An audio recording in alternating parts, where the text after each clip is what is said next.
मोदी सरकार जब से सत्ता में आई है तब से सब कुछ बदलने में जुटी है। अब शिक्षा नीति में बदलाव किया गया है जिसका हर कोई विरोध कर रहा है। तमिलनाडु में इस नीति के खिलाफ आवाज उठी है। किसी विरोधी ने नहीं बल्कि सत्तारूढ़ पार्टी ने सरकार की मुखालफत की है। मुख्यमंत्री पलानीस्वामी ने इसके खिलाफ प्रस्ताव लाने की भी बात कही है।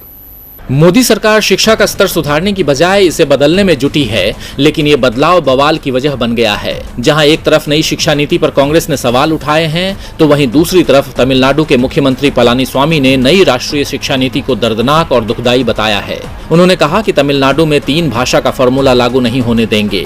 मुख्यमंत्री ने नई शिक्षा नीति को अपने राज्य में लागू नहीं करने का ऐलान किया है। उन्होंने पीएम मोदी से इस पर दोबारा विचार करने की अपील की है। साथ ही उन्होंने कहा कि इसे राज्यों को अपनी नीतियों के अनुसार लागू करने की अनुमति दी जाए। हालांकि नई शिक्षा नीति में 3 भाषा के फॉर्मूले के अनुसार ये राज्यों पर निर्भर करेगा कि भाषा क्या होगी, लेकिन तमिलनाडु में राजनीतिक दल इसे हिंदी को थोपने के केंद्र द्वारा किए जा रहे प्रयास के रूप में देख रहे हैं। इससे पहले स्टालिन ने नई शिक्षा नीति पर सवाल उठाए थे। द्रमुक अध्यक्ष एमके स्टालिन ने आरोप लगाया कि अगर ये नीति लागू की गई तो 1 दशक में शिक्षा सिर्फ कुछ लोगों तक सिमट कर रह जाएगी। उन्होंने नई शिक्षा नीति बहुमुखी प्रतिभा का विकास सुनिश्चित करेगी कि प्रधानमंत्री नरेंद्र मोदी के दावे पर सवाल उठाते हुए सत्तारूढ़ अन्ना द्रमुक से भी इसका विरोध करने को कहा था।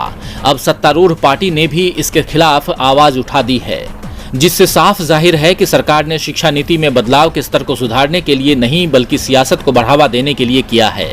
अब देखना होगा कि इस विरोध के बाद सरकार अपने कदम पीछे खींचती है या नहीं।